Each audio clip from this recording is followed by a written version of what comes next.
que a gente está direcionando só para as crianças do Bolsa Família.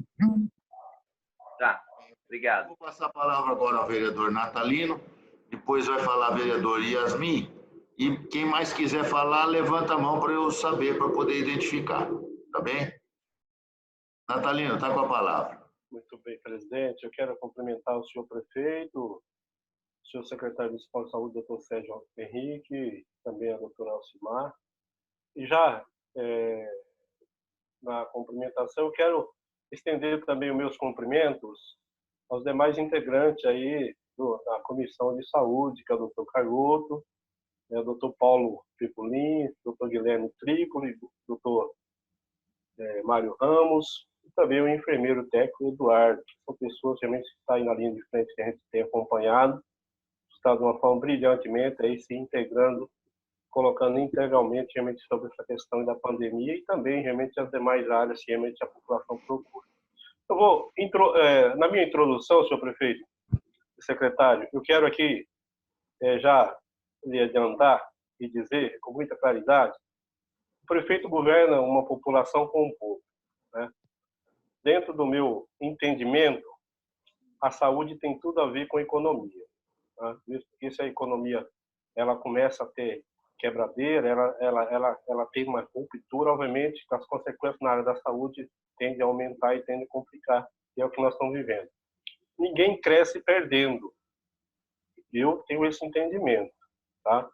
Eu sei que nesse momento crítico que nós estamos vivendo, né, vocês são técnicos, eu não sou técnico da área, muito menos aí o munícipe, um cidadão que está procurando agregar, realmente para que nós encontremos o melhor caminho para que realmente a nossa população, tendo aquilo que nos compete, realmente fazer com excelência. Oxalá se tivéssemos realmente uma solução para resolver esse problema já de pronto, né?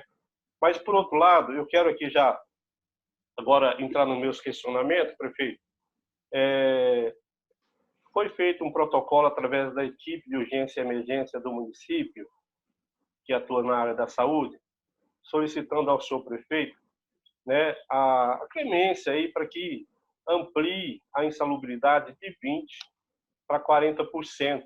Isso porque é uma linha que atua, né, na linha de frente de todo esse processo que culmina aí essa trágica situação realmente da pandemia do coronavírus em nossa cidade, que é um dos questionamentos. O outro questionamento, eu recebi uma denúncia de uma família que tem um paciente, um membro da família, que tem um tratamento de câncer lá no Hospital Estadual Doente da Família.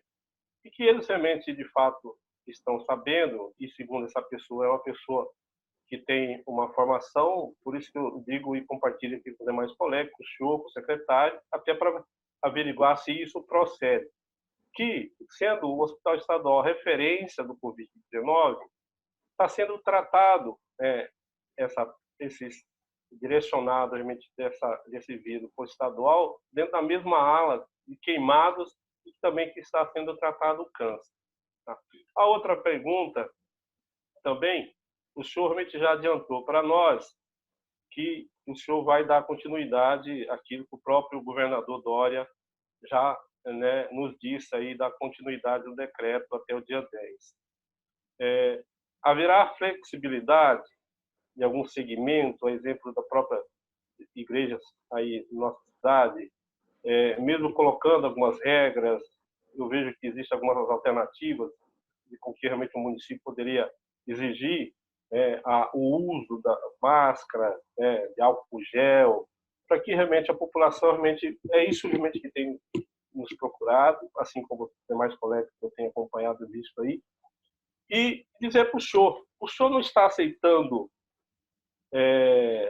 tudo isso que o governador realmente está mandando realmente para o município de Goela Abaixo, assim, de uma forma bem plausível? Será que realmente o governador, diante dessas decisões, posições dele, o que o senhor pensa? Na verdade, mesmo porque a gente não sabe há quanto tempo isso vai durar. Nós, como representantes do Poder Legislativo, estamos aí vendo que, infelizmente, pode virar um colapso. Eu cito aqui para o senhor e para os colegas Aqui, eu até já antecipei realmente para eles aqui. Nós temos aqui alguns estabelecimentos, praticamente, o comerciante ele não tem outra fonte de renda. Ele tem um estabelecimento praticamente de 20 metros quadrados. Trabalha ele e a mulher. Desde que realmente esse decreto foi publicado, ele está fechado. Tá? Ele não tem nenhuma fonte alternativa de sobreviver. Ele não tem uma inscrição realmente nesse programa social do governo, ele não recebeu realmente doação de alimento do município. Então, uma pessoa que praticamente assim, falou, cara, eu pago o aluguel do imóvel, tá? Eu tenho as minhas contribuições aí, enfim, então eu vejo que aí é onde continuar trazendo essas situações todas para essas pessoas, a saúde realmente pode virar um colapso. E daí? O que o município tem para nos dizer, através do executivo, do senhor? Então, seria essas as minhas indagações realmente por hora para com o senhor e com o doutor Sérgio. Pois não, Gazeta.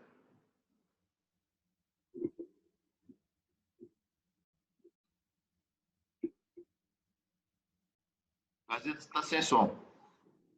Oi. Alô, som. Agora sim, agora sim. Tá bom.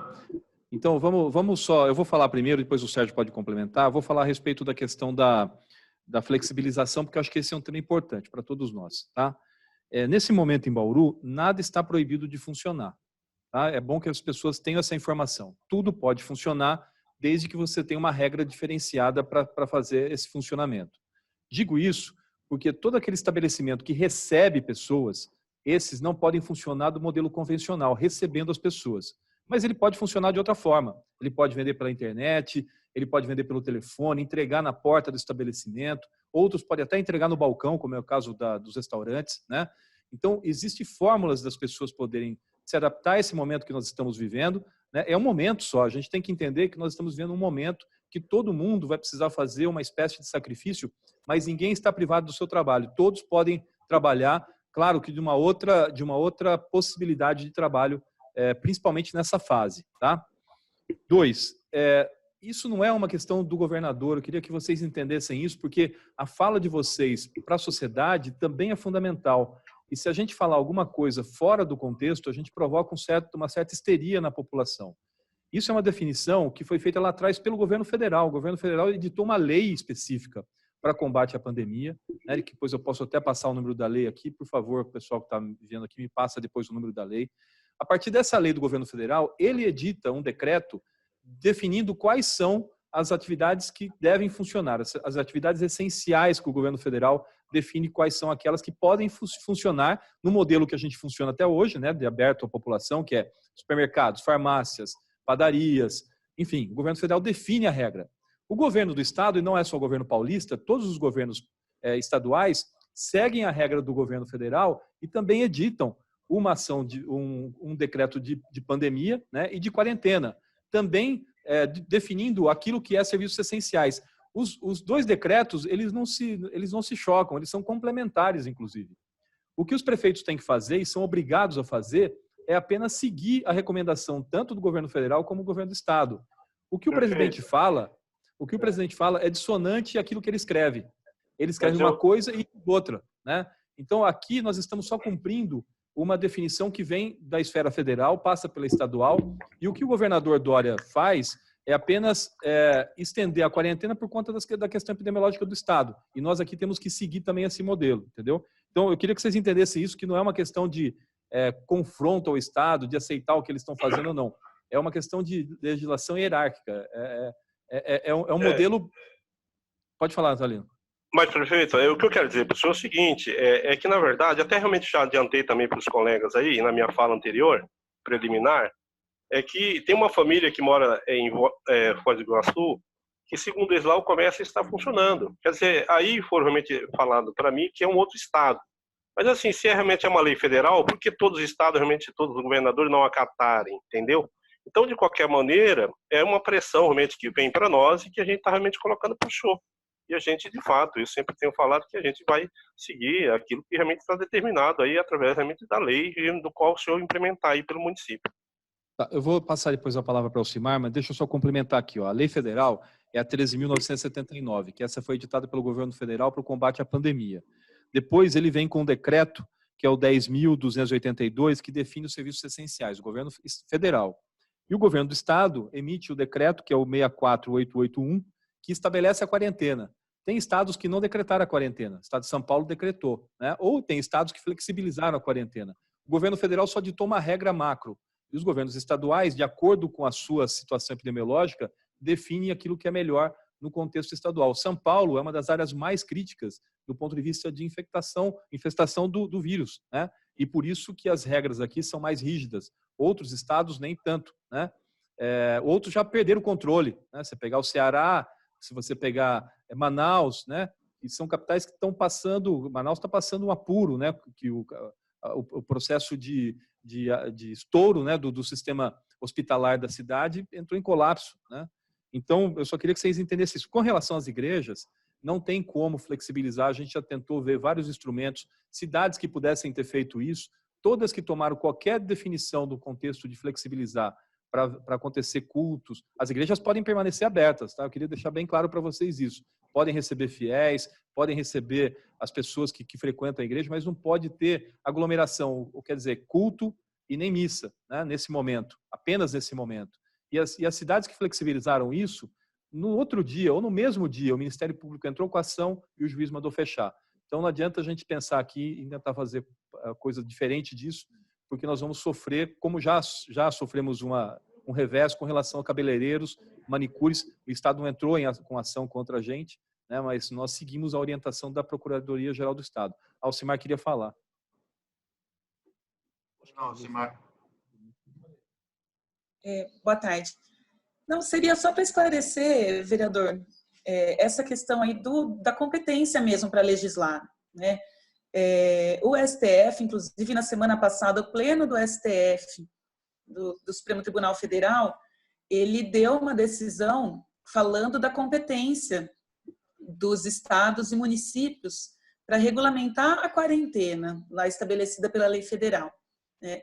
Só que o próprio Tribunal de Justiça aqui do Estado de São Paulo, ele tem seguido a linha de que nós temos que ter uma visão macro e não micro. Então, eu passo depois a decisão do TJ, em que sentido? De que por mais que o município tenha competência para tratar de quarentena, ele não pode desrespeitar a determinação do Estado. Se o Estado determinou regras de quarentena, o município não pode divergir dessas regras, a gente não pode ter regras mais flexíveis. Por quê? O sistema nosso de saúde, como a gente acabou de falar aqui, Bauru é o hospital de referência de 18 municípios da região. Uma ação tomada no município de Bauru, contrária a um decreto estadual, pode desencadear consequências em toda a nossa região, não só para Bauru.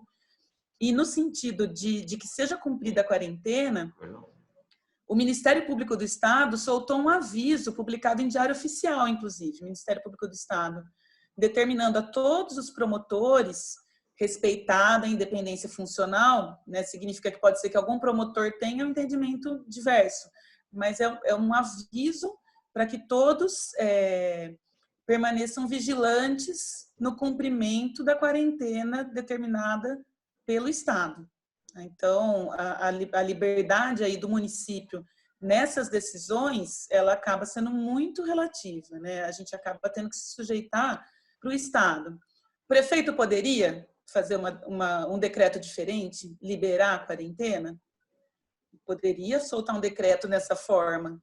A gente teria uma ação do Ministério Público no dia seguinte, né? Se não no mesmo dia. E acho que o momento não é para isso. Penso eu que o momento não seja para esse tipo de embate. Tudo bem. Aí tem Vou passar agora a palavra à vereadora Yasmin. O presidente, ele não concluiu a questão lá do hospital estadual. O Sérgio ficou de falar, né? Então para o vereador Natalino, boa tarde. Boa tarde. Mesmo já um pouquinho de tempo, meus sentimentos. Que Deus receba a senhora e a sua mãe de braços abertos. Obrigado. Eu só queria dizer uma coisa para o senhor, vereador Natalino. O hospital estadual, é um hospital de excelência, muito respeitado no meio médico. E tenho certeza que isso não deve estar ocorrendo, porque eu conheço toda a direção lá do hospital, mas eu não posso falar para o senhor uma coisa que eu realmente não saiba direito. Então, eu vou perguntar, fazer um contato com a doutora Débora, que é lá, expor essa situação e qualquer coisa eu volto a falar para o senhor. Mas tenha certeza, de antemão, que isso não deve estar ocorrendo, pelo conhecimento. Tá bom? Eu precisava passar para os senhores, porque eu estou recebendo essa denúncia e, através de vocês, que a gente pode estar informando o nosso município diante dessa situação. Com certeza, acabando aqui, já converso com o pessoal do estadual e dou um retorno para o senhor. Tá certo, Só esclarecendo, Natalina, você está falando da questão da hemodiálise no hospital estadual, é isso? Isso. Não é hemodiálise. parte de oncologia. Tá de oncologia. Okay. Da oncologia, né? É um setor que uniu, Gazeta, com essa pandemia, acabou realmente misturando o mesmo tratamento Perfeito. da pandemia. No mesmo andar, oncologia e... No mesmo andar, realmente, com queimados e os tratados realmente nessa área de câncer. Eu acho Foi uma pessoa que realmente nos passou isso, né? Que tem um familiar que está sendo tratado lá, e ela achou muito, assim, perigoso. Tanto que eu tenho no meus arquivos essa denúncia dessa pessoa que estou passando para o senhor. Eu entendo que não seja talvez uma inverdade, uma interpretação, porque o paciente oncológico ele é grupo de risco e jamais os colegas não teriam falta de senso de levar uma situação dessa. Mas eu vou verificar para o senhor e passo para o senhor. Eu agradeço. Tá bom? Obrigado, presidente.